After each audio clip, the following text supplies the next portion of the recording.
नमस्कार दोस्तों, आप लोग का स्टडी फॉर सक्सेस में स्वागत है।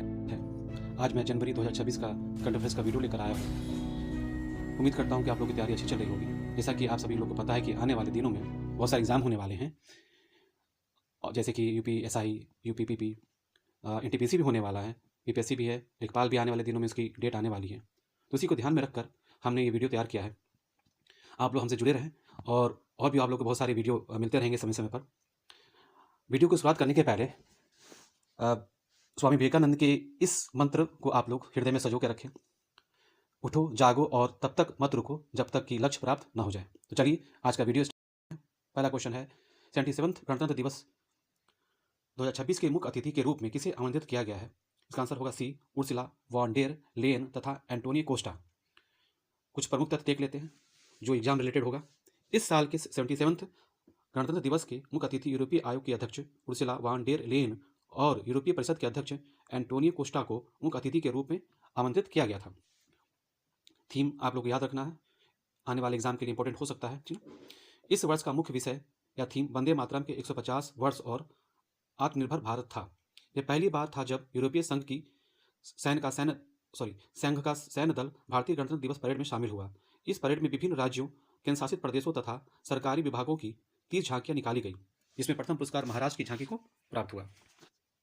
जनवरी 2026 में किस देश में 67,800 वर्ष पुरानी गुफा कला की खोज की गई? इसका आंसर होगा ऑप्शन बी, इंडोनेशिया। नेचर पत्रिका के 21 जनवरी 2026 की प्रकाशित शोध के अनुसार 67,800 वर्ष पुरानी कला को खोजा गया है। यह कला गुफा के भीतर मिली है। इसे दुनिया का सबसे प्राचीन कला माना जा रहा है। ये चूना पत्थर की गुफा है। गुफा की दीवार पर लाल रंग के हाथ का निशान मिला है। वैज्ञानिकों का दावा है कि इसे किसी इंसान ने बनाया है। गौरतलब है कि इससे पहले सबसे पुरानी गुफा कला का रिकॉर्ड स्पेन के नाम था, जिसकी उम्र करीब 66,700 साल मानी जाती थी। जनवरी 2026 में भारत के किस राज्य में चौथी औद्योगिक क्रांति केंद्र यानी कि C4IR की स्थापना की घोषणा की गई है? इसका आंसर होगा डी, आंध्र प्रदेश। 30 जनवरी 2026 को विश्व आर्थिक मंच यानी कि वर्ल्ड इकोनॉमिक फोरम ने विश्व भर में 5 नए चौथी औद्योगिक केंद्र की स्थापना की घोषणा की है, जिनमें से एक भारत के आंध्र प्रदेश में स्थापित किया जाएगा। मुंबई तथा तेलंगाना के बाद यह भारत का तीसरा central for the fourth industrial revolution केंद्र यानी कि चौथी औद्योगिक क्रांति केंद्र होगा। यह केंद्र AI, robotics, internet of things और क्वांटम कंप्यूटिंग जैसी उभरती प्रौद्योगिकी पर ध्यान केंद्रित करेगा। जनवरी 2026 में भारत धान उत्पादक देश के मामले में किस स्थान पर पहुंच गया है? इसका आंसर होगा प्रथम। 4 जनवरी 2026 को केंद्रीय कृषि मंत्री शिवराज सिंह चौहान ने घोषणा की है कि भारत अब चावल उत्पादन के मामले में चीन को पीछे छोड़कर दुनिया का नंबर 1 उत्पादक बन गया है। भारत का चावल उत्पादन 150.18 मिलियन टन रहा, जबकि चीन का उत्पादन 145.28 मिलियन टन दर्ज किया गया है। उत्पादन में शीर्ष पर होने के साथ ही भारत दुनिया का सबसे बड़ा चावल निर्यातक या एक्सपोर्टर देश भी है। यदि भारत के शीर्ष चावल उत्पादक राज्यों की बात की जाए तो पश्चिम बंगाल पहले तथा उत्तर प्रदेश व पंजाब क्रमशः दूसरे व तीसरे स्थान पर हैं। हाल ही में अमेरिका के राष्ट्रपति डोनाल्ड ट्रंप ने किस स्थान पर बोर्ड ऑफ पीस का गठन की आधिकारिक घोषणा की है? इसका आंसर होगा ऑप्शन बी, स्विट्जरलैंड। 22 जनवरी 2026 को अमेरिकी राष्ट्रपति डोनाल्ड ट्रंप ने स्विट्जरलैंड के दावोस में आयोजित विश्व आर्थिक मंच की बैठक के दौरान बोर्ड ऑफ पीस के गठन की आधिकारिक घोषणा की। इस समारोह में अमेरिका के साथ 19 अन्य देशों के प्रतिनिधि यानी कुल 20 देश शामिल हुए। भारत को भी इस बोर्ड में शामिल होने का निमंत्रण मिला था, लेकिन भारत इस समारोह में अनुपस्थित रहा। विश्व आर्थिक मंच यानी कि वर्ल्ड इकोनॉमिक फोरम का मुख्यालय स्विट्जरलैंड के दावोस में स्थित है। जनवरी 2026 में किस देश में 28वें राष्ट्रमंडल स्पीकर सम्मेलन 2026 का आयोजन किया गया?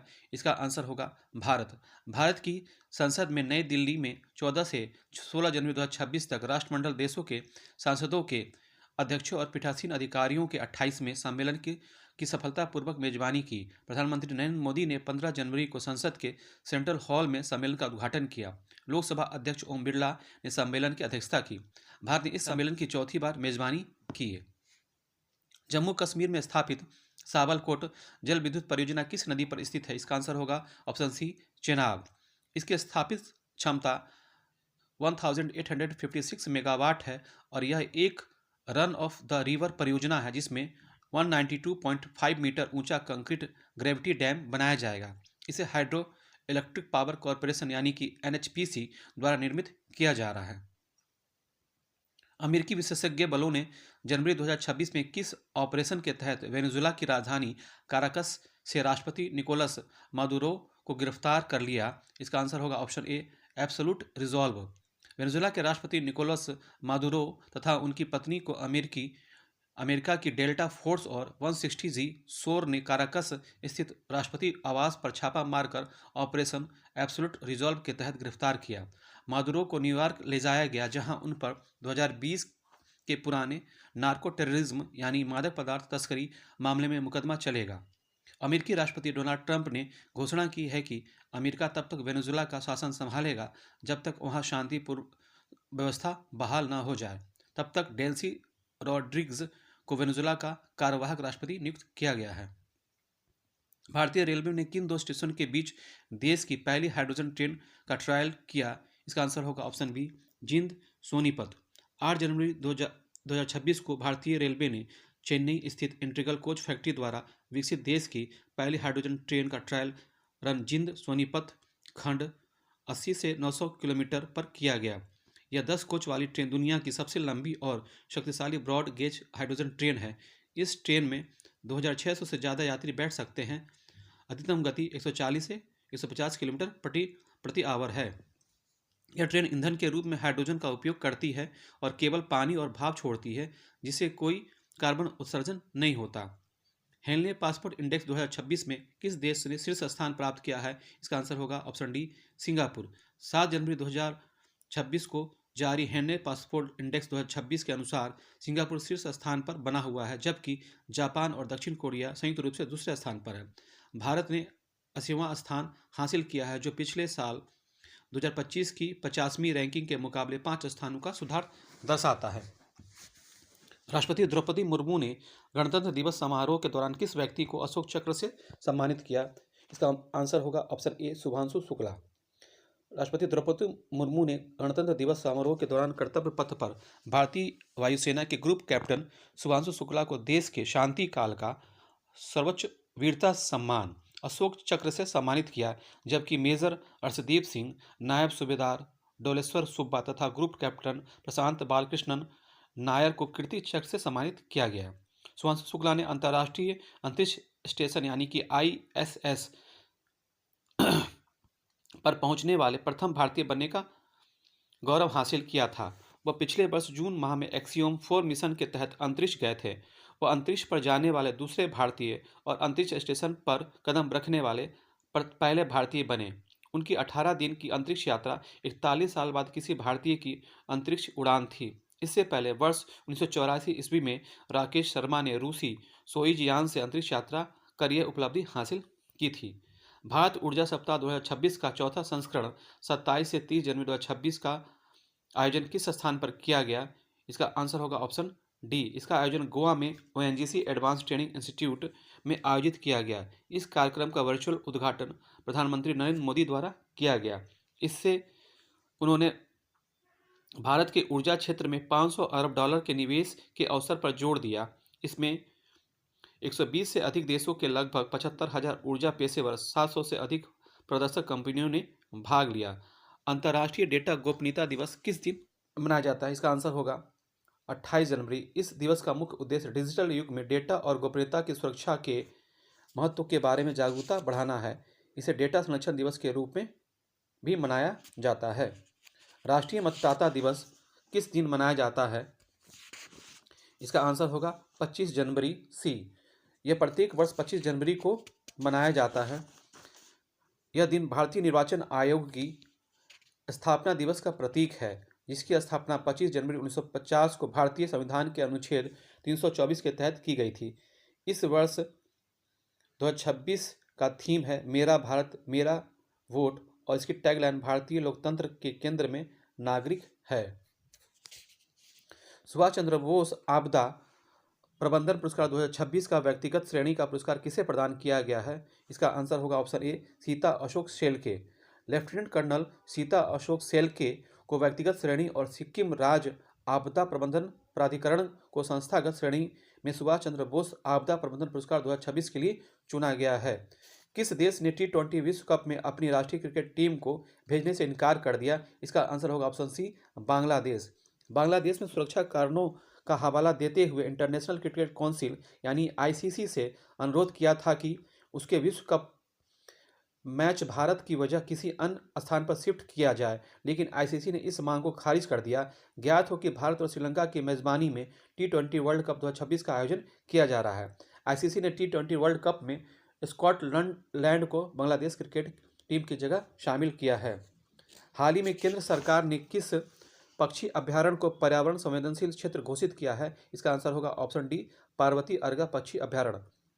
पार्वती अर्गा पक्षी अभ्यारण्य उत्तर प्रदेश के गोंडा जिले में स्थित है। इसे रामसर स्थल यानी आर्द्रभूमि भी घोषित किया गया है। हाल ही में भारतीय तटरक्षक बल में भारत का पहला स्वदेशी प्रदूषण नियंत्रण पोत को शामिल किया गया है। उस पोत का क्या नाम है? आंसर होगा ऑप्शन बी, समुद्र प्रताप। रक्षा मंत्री राजनाथ सिंह ने 15 जनवरी 2026 को गोवा में भारतीय तटरक्षक बल में समुद्र प्रताप को शामिल किया। यह भारतीय तटरक्षक बल के बेड़े का अब तक का सबसे बड़ा पोत है। प्रथम खेलो इंडिया ट्राइबल गेम्स का आयोजन किस स्थान पर किया गया? इसका आंसर होगा ऑप्शन ए, छत्तीसगढ़। प्रथम खेलो इंडिया ट्राइबल्स गेम्स KITG 2026 का आयोजन छत्तीसगढ़ के बिलासपुर में किया गया, जिसकी शुरुआत 14 फरवरी 2026 से हुई। यह भारत का पहला ऐसा आयोजन है जो विशेष रूप से आदिवासी खिलाड़ियों को समर्पित है। इसका शुभांकर मोरवीर है। हाल ही में किस AI को IPL 2026 का स्पॉन्सर बनाया गया? इसका आंसर होगा ऑप्शन ए, गूगल जेमिनी। BCCI ने इंडियन प्रीमियर लीग यानी कि IPL 2026 के लिए गूगल के AI गूगल जेमिनी से 270 करोड़ रुपए का स्पॉन्सरशिप हासिल किया है। 18वां ब्रिक्स सम्मेलन 2026 की अध्यक्षता किस देश को मिली है? इसका आंसर होगा ऑप्शन डी, भारत। भारत इस साल अगस्त या सितंबर 2026 में 18वें ब्रिक्स शिखर सम्मेलन का अध्यक्षता करेगा। भारत के ब्रिक्स अध्यक्षता की थीम है लचीलापन, नवाचार, सहयोग और स्थिरता के साथ निर्माण। वर्तमान में आधिकारिक ब्रिक्स वेबसाइट के अनुसार इस संगठन के 11 पूर्ण सदस्य देश हैं। इससे पहले के 5 सदस्य ब्राजील, चीन, भारत, रूस और दक्षिण अफ्रीका के साथ वर्ष 2024-25 के दौरान शामिल 6 नए सदस्य मिस्र, इथियोपिया, ईरान, सऊदी अरब, UAE और इंडोनेशिया हैं। उल्लेखनीय है कि अभी तक सऊदी अरब ने अपनी सदस्यता की औपचारिक पुष्टि नहीं की है। उल्लेखनीय है कि 17वां ब्रिक्स का सम्मेलन जुलाई 2025 के मध्य ब्राजील के रियो डी जेनेरियो में संपन्न हुआ था। जनवरी 2026 में महिला एवं बाल विकास मंत्रालय में पंखुड़ी डिजिटल पोर्टल का शुभारंभ किया। इसकी प्राथमिक उद्देश्य क्या है? इसका आंसर होगा ऑप्शन डी, भारतीय महिलाओं और बच्चों के समावेशी, सहयोगात्मक और परिणाममुखी विकास को बढ़ावा देना। 23 जनवरी 2026 को प्रधानमंत्री ने PM Svanidhi credit card launch किया। इसमें किस क्षेत्र के लोगों को लाभ मिलेगा? इसका आंसर होगा ऑप्शन बी, रेहड़ी पटरी विक्रेताओं को। PM स्वनिधि योजना की शुरुआत वर्ष 2020 में की गई थी। यह केंद्रीय क्षेत्र की योजना आवास और शहरी मामलों के मंत्रालय द्वारा कार्यान्वित की जा रही है। इस योजना का मूल उद्देश्य रेहड़ी पटरी स्ट्रीट वेंडर को लॉकडाउन के बाद अपनी आजीविका फिर से शुरू करने के लिए सस्ता कार्यशील पूंजी प्रदान करना है। जनवरी 2026 में विश्व की किस संस्था ने दुनिया का पहला कार्बन बॉर्डर टैक्स CBAM पूर्ण रूप से लागू कर दिया है? इसका आंसर होगा ऑप्शन ए, यूरोपीय संघ। यूरोपीय संघ ने जलवायु परिवर्तन से निपटने के लिए कार्बन बॉर्डर एडजस्टमेंट मैकेनिज्म यानी CBAM को लागू कर दिया है। यह नीति उन देशों पर प्रभाव डालती है जो यूरोप को उच्च कार्बन उत्सर्जन वाले उत्पाद निर्यात करते हैं, जिनमें भारत भी शामिल है। स्टेट फाइनेंस 2025-26 रिपोर्ट किस संस्था ने जारी किया है? इसका आंसर होगा ऑप्शन सी, भारतीय रिजर्व बैंक। भारतीय रिजर्व बैंक की स्थापना RBI एक्ट 1934 के तहत 1 अप्रैल 1935 को किया गया था। इसका मुख्यालय मुंबई में है। यह भारत का सेंट्रल बैंक है। अंकटाड द्वारा जनवरी 2026 में global investment trends monitor report जारी किया। इस रिपोर्ट के अनुसार भारत के प्रत्यक्ष विदेशी निवेश यानी FDI में कितने प्रतिशत की उछाल दर्ज की गई? इसका आंसर होगा ऑप्शन ए, 73%। 20 जनवरी 2026 को अंकटाड यानी कि संयुक्त राष्ट्र व्यापार और विकास सम्मेलन द्वारा global investment trends monitor report जारी किया गया। इस रिपोर्ट के अनुसार वर्ष 2025 में भारत के प्रत्यक्ष विदेशी निवेश यानी एफडीआई में 73% की भारी उछाल दर्ज की गई है। सबसे अधिक निवेश सेवा क्षेत्र, वित्त, आईटी, आर&डी और विनिर्माण में देखा गया है। अंटार्ड का फुल फॉर्म है United Nations conference on trade and development. इसकी स्थापना 1964 में की गई थी और इसका मुख्यालय जेनेवा में स्विट्जरलैंड के जेनेवा में है। उद्देश्य: विकासशील देशों के व्यापार, निवेश और विकास के मुद्दे से निपटने वाला संयुक्त राष्ट्र का प्रमुख निकाय है ये। विजय हजारे ट्रॉफी 2025-26 किस टीम ने पहली बार जीता? इसका आंसर होगा ऑप्शन डी, विदर्भ। विदर्भ ने भारतीय घरेलू क्रिकेट में एक ऐतिहासिक उपलब्धि हासिल करते हुए पहली बार विजय हजारे ट्रॉफी का खिताब अपने नाम किया। विदर्भ ने बेंगलुरु में खेले गए फाइनल मुकाबले में सौराष्ट्र को 38 रनों से हराकर यह उपलब्धि अपने नाम की। वर्ष 2025 के लिए इंदिरा गांधी शांति, निरस्त्रीकरण और विकास पुरस्कार के लिए किसे चुना गया है? इसका आंसर होगा ऑप्शन ए, ग्रासा मार्शेल। मोजाम्बिक की मानवाधिकार कार्यकर्ता और समाजसेवी ग्रासा मार्शेल को वर्ष 2025 के लिए इंदिरा गांधी शांति, निरस्त्रीकरण और विकास पुरस्कार के लिए चुना गया है। यह घोषणा इंदिरा गांधी मेमोरियल ट्रस्ट द्वारा की गई है। इस पुरस्कार के तहत 1 करोड़ रुपए की नगद राशि, एक प्रशस्ति पत्र और एक ट्रॉफी प्रदान की जाती है। भारतीय मूल की नासा की अंतरिक्ष यात्री सुनीता विलियम्स ने कितने वर्षों की शानदार सेवा के बाद सेवानिवृत्ति ले ली है? आंसर होगा ऑप्शन बी, 27 वर्षों। सुनीता विलियम्स का अंतिम मिशन दिसंबर 2025 में पूरा हुआ। 1998 ईस्वी में नासा द्वारा चयनित भारतीय मूल की सुनीता विलियम्स ने 3 अंतरिक्ष अभियान में कुल 608 दिन अंतरिक्ष में बिताए। जनवरी 2026 को प्रसिद्ध प्राणविद एवं पारिस्थितिकी विशेषज्ञ माधव गौडगिल का निधन हो गया। उन्हें किस ऐतिहासिक शोध के लिए जाना जाता है? इसका आंसर होगा ऑप्शन सी, पश्चिमी घाट की पारिस्थितिक महत्ता के लिए। भारत की पहली ओपन सी खुले समुद्र में समुद्री मछली पालन परियोजना का शुभारंभ कहाँ से किया गया? इसका आंसर होगा ऑप्शन ए, अंडमान सागर।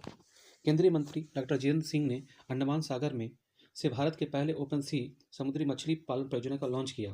डॉक्टर जितेंद्र सिंह ने इसे ब्लू इकोनॉमी को साकार करने की दिशा में एक बड़ा कदम बताया है। यह पहल भारत के विशाल समुद्री संसाधनों की आर्थिक क्षमता को अनलॉक करने की शुरुआती स्टेप्स में से एक है। गणतंत्र दिवस 2026 पर पुरुषों की सीआरपीएफ टुकड़ी का नेतृत्व करने वाली पहली महिला बनी है। आंसर होगा ऑप्शन बी, सिमरन बाला। हाल ही में पोंड्रू खादी को जीआई टैग यानी कि भौगोलिक संकेतक प्रदान किया गया है। यह किस राज्य की पारंपरिक वस्त्र है? इसका आंसर होगा ऑप्शन ए, आंध्र प्रदेश। यह श्रीकाकुलम जिले के पुंड्रू गांव की पारंपरिक हस्त निर्मित सूती कपड़ा है। पहाड़ी पुनासा और लाल कपास से तैयार की जाती है। वालुगा मछली की हड्डी से कपास की सफाई विश्व में अनोखी है। जीआई टैग के लाभ: राष्ट्रीय और अंतर्राष्ट्रीय मान्यता, कारीगरों की आय में वृद्धि, नए रोजगार और अवसर। संयुक्त राष्ट्र महासभा महासचिव पुरस्कार 2025 से किसे सम्मानित किया गया है? इसका आंसर होगा ऑप्शन सी, मेजर स्वामी शांता कुमार। बेंगलुरु से ताल्लुक रखने वाली भारतीय सेना की मेजर स्वाति शांता कुमार को संयुक्त राष्ट्र महासचिव पुरस्कार 2025 से सम्मानित किया गया है। उन्होंने अपनी परियोजना समान भागीदार स्थायी शांति के माध्यम से 5,000 से अधिक महिलाओं को सीधे सहायता प्रदान की। वर्तमान में यह दक्षिण सूडान में संयुक्त राष्ट्र मिशन के साथ तैनात हैं। FIDE world blitz chess championship 2025 में भारत के कौन से खिलाड़ी ने कांस्य पदक जीता? इसका आंसर होगा ऑप्शन डी, अर्जुन एरिगैसी। 29 से 30 दिसंबर 2025 तक फीडे ब्लिट्स शतरंज चैंपियनशिप 2025 दोहा कतर में आयोजित हुई। नॉर्वे के मैग्नस कार्लसन विजेता रहे। कार्लसन ने रिकॉर्ड 9वीं बार विश्व ब्लिट्स का खिताब जीता है। उज्बेकिस्तान के नेदिरबेक अब्दुस तोरोव दूसरे स्थान पर रहे। भारत के अर्जुन एरिगैसी और संयुक्त राज्य अमेरिका के फेबियानो कारुआना ने संयुक्त रूप से तीसरा स्थान यानी कि कांस्य पदक जीता। 8वां वेतन आयोग गठित करने वाला देश का पहला राज्य कौन बना? इसका आंसर होगा ऑप्शन ए, असम। इसराइल के प्रधानमंत्री बेंजामिन नेतन्याहू ने किसे इसराइल का सर्वोच्च नागरिक सम्मान Israel prize for peace, Israel शांति पुरस्कार देने की घोषणा की है? इसका आंसर होगा ऑप्शन बी, डोनाल्ड ट्रंप। यह सम्मान मध्य पूर्व कूटनीति में ट्रंप की भूमिका और इसराइल के प्रति उनके समर्थन के लिए दिया जाएगा। यह 80 वर्षों के इतिहास में पहली बार है कि यह पुरस्कार किसी गैर इजरायली को दिया जा रहा है। अंतर्राष्ट्रीय नवीकरणीय ऊर्जा एजेंसी का 16वां सत्र का आयोजन कहाँ किया गया है? इसका आंसर होगा अबू धाबी। अंतर्राष्ट्रीय नवीकरणीय ऊर्जा agency the international renewable energy agency RIEA ने एक प्रमुख अंतर सरकारी संगठन है जिसकी स्थापना 2009 में टिकाऊ ऊर्जा भविष्य के लिए नवीकरणीय ऊर्जा के उपयोग को बढ़ावा देने के लिए की गई थी। इसका मुख्यालय मस्दर सिटी अबू धाबी यूएई में है। भारत भी इसका एक संस्थापक सदस्य है। देश का पहला वंदे मातरम स्लीपर ट्रेन कौन सी दो स्टेशनों के बीच में चलाई जाएगी? इसका आंसर होगा गुवाहाटी हावड़ा। सेना दिवस परेड का आयोजन पहली बार किस स्थान पर किया गया है? इसका आंसर होगा ऑप्शन डी, जयपुर। प्रत्येक साल भारत में 15 जनवरी को सेना दिवस मनाया जाता है। इसी दिन 1949 ईस्वी में फील्ड मार्शल के.एम. करियप्पा ने ब्रिटिश जनरल फ्रांसिस बूचर से भारतीय सेना की कमान संभाली थी। यह दिन भारत के सैन्य इतिहास में इसलिए खास है क्योंकि करियप्पा भारतीय सेना के पहले भारतीय कमांडर इन चीफ बने थे। यह दिन भारतीय सेना के उन वीर सैनिकों को समर्पित है जो निस्वार्थ भाव से देश की सीमाओं की रक्षा करते हैं। इस साल की सेना दिवस परेड का आयोजन पहली बार राजस्थान की राजधानी जयपुर में हुआ। विश्व की किस संस्था ने वर्ष 2026 को अंतर्राष्ट्रीय चारागाह और पशुपालन वर्ष घोषित किया है? इसका आंसर होगा संयुक्त राष्ट्र। संयुक्त राष्ट्र दिवस 2026 को अंतर्राष्ट्रीय चारागाह और पशुपालक वर्ष घोषित किया है। खाद्य और कृषि संगठन यानी FAO इस अंतर्राष्ट्रीय वर्ष के कार्यान्वयन के लिए मुख्य एजेंसी है। वर्ष 2026 का टाइलर पुरस्कार टोबी केयर्स को देने की घोषणा की गई है। यह पुरस्कार किस क्षेत्र में दिया जाता है? इसका आंसर होगा ऑप्शन सी, पर्यावरण के क्षेत्र में। अमेरिकी विकासवादी जीव विज्ञानी टोबी केयर्स को 2026 का टाइलर पुरस्कार उनके पर्यावरण संबंधी उपलब्धि के लिए दिया गया, जिसे अक्सर पर्यावरण का नोबेल पुरस्कार कहा जाता है। हाल ही में किस ग्रैंड स्लैम टेनिस प्रतियोगिता की पुरस्कार राशि में रिकॉर्ड वृद्धि की गई है? इसका आंसर होगा ऑप्शन डी, ऑस्ट्रेलियन ओपन।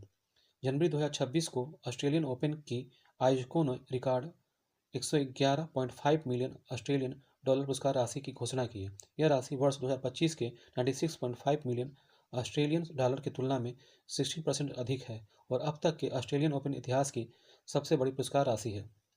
हाल ही में गोवा के मुख्यमंत्री प्रमोद सावंत ने राज्य के तीसरे जिले का नाम की घोषणा की है। उस जिले का नाम क्या होगा? इसका आंसर होगा कुशावती। प्रत्येक वर्ष विश्व हिंदी दिवस किस दिन मनाया जाता है? इसका आंसर होगा 10 जनवरी। विश्व हिंदी दिवस हर साल 10 जनवरी को दुनिया भर में हिंदी भाषा के प्रचार प्रसार और उसे अंतर्राष्ट्रीय भाषा के रूप में बढ़ावा देने के लिए मनाया जाता है, जबकि भारत में राष्ट्रीय हिंदी दिवस 14 सितंबर को मनाया जाता है। वर्ष 2025 की नोबेल शांति पुरस्कार विजेता वेनेजुएला की मारिया कोरिना मचाडो ने अपना पुरस्कार पदक किसे सौंप दिया है? इसका आंसर होगा ऑप्शन ए, डोनाल्ड ट्रंप। वेनेजुएला में विपक्ष की नेता मारिया कोरिना माचाडो ने अपना नोबेल शांति पुरस्कार पदक अमेरिकी राष्ट्रपति डोनाल्ड ट्रंप को भेंट कर दिया है। इस अवसर पर ट्रंप ने कहा कि मारिया ने उनके द्वारा किए गए कार्यों की मान्यता में उन्हें अपना नोबेल शांति पुरस्कार प्रदान किया। हर साल 12 जनवरी को किस महापुरुष की जयंती के उपलक्ष्य में राष्ट्रीय युवा दिवस मनाया जाता है? इसका आंसर होगा ऑप्शन बी, स्वामी विवेकानंद। भारत में हर साल 12 जनवरी को स्वामी विवेकानंद की जयंती के उपलक्ष्य में राष्ट्रीय युवा दिवस मनाया जाता है। राष्ट्रीय युवा दिवस 2026 का मुख्य विषय स्वयं को प्रज्वलित करें, विश्व पर प्रभाव डाले है। यह थीम स्वामी विवेकानंद के आदर्शों से प्रेरित है, जो युवाओं को आत्मविश्वास, अनुशासन और आंतरिक शक्ति के माध्यम से देश और दुनिया में सकारात्मक बदलाव लाने के लिए प्रोत्साहित करती है। राष्ट्रीय युवा दिवस सिर्फ एक यादगार मौका नहीं है, बल्कि यह भारत के युवाओं की आकांक्षाओं, ऊर्जा और जिम्मेदारियों के बारे में सोचने का एक पल भी है, जो विकसित भारत @ 2047 की तरफ देश की यात्रा की रीढ़ है। भारत की 65% से ज़्यादा आबादी 35 साल से कम उम्र की है, इसलिए भारत के युवा जनसांख्यिकी डिविडेंड में बहुत ज़्यादा क्षमता है। दक्षिणी ध्रुव तक स्कीइंग करने वाली सबसे कम उम्र की भारतीय महिला बनी है। इसका आंसर होगा ऑप्शन बी, काम्या कार्तिकेयन। काम्या कार्तिकेयन 18 वर्ष की उम्र में स्कीइंग के जरिए दक्षिणी ध्रुव पर पहुंचने वाली सबसे कम उम्र की भारतीय और दुनिया की दूसरी सबसे कम उम्र की महिला बन गई हैं। मुंबई के रहने वाली काम्या ने 27 दिसंबर 2025 को -30 डिग्री सेंटीग्रेड तापमान में दक्षिणी ध्रुव पर तिरंगा फहराया। पारंपरिक डाक सेवा को बंद करने वाला विश्व का पहला देश कौन बना है? इसका आंसर होगा ऑप्शन डी, डेनमार्क। डेनमार्क पारंपरिक डाक सेवा यानी कठोर कागजी पत्र वितरण को बंद करने वाला दुनिया का पहला देश बन गया है। 30 दिसंबर 2025 को वहां की सरकारी डाक सेवा ने 400 साल पुरानी डाक परंपरा को समाप्त कर दिया है। उल्लिखित व्यक्तियों में से किन्हें वर्ष 2026 के लिए पद्म विभूषण पुरस्कार से सम्मानित नहीं किया गया है? इसका आंसर होगा ऑप्शन सी, शिबू सोरेन। वर्ष 2026 का पद्म विभूषण पुरस्कार 5 लोगों को दिया गया है, जिनमें शिबू सोरेन शामिल नहीं है। जिन 5 लोगों को पद्म विभूषण पुरस्कार दिया गया है उनके नाम हैं धर्मेंद्र सिंह देवल मरणोपरांत, पी नारायण, सुश्री एन राजम, केटी थॉमस तथा वी.एस. अच्युतानंदन मरणोपरांत हैं। पद्म पुरस्कार देश के सर्वोच्च नागरिक पुरस्कारों में से एक है, जो 3 श्रेणियों में प्रदान किए जाते हैं: पद्म विभूषण, पद्म भूषण और पद्मश्री। यह पुरस्कार कला, सामाजिक कार्य, सार्वजनिक मामले, विज्ञान और इंजीनियरिंग, व्यापार और उद्योग, चिकित्सा, साहित्य और शिक्षा, खेल, सिविल सेवा आदि विभिन्न क्षेत्रों में दिए जाते हैं। पद्म विभूषण असाधारण और विशिष्ट सेवा के लिए, पद्म भूषण उच्च कोटि की विशेष सेवा के लिए और पद्मश्री किसी भी क्षेत्र में विशिष्ट सेवा के लिए प्रदान किया जाता है। इन पुरस्कारों की घोषणा प्रतिवर्ष गणतंत्र दिवस के अवसर पर की जाती है। यह पुरस्कार भारत के राष्ट्रपति द्वारा राष्ट्रपति भवन में आयोजित समारोह में प्रदान किया जाता है, जो आमतौर पर प्रत्येक वर्ष मार्च या अप्रैल के आसपास होते हैं।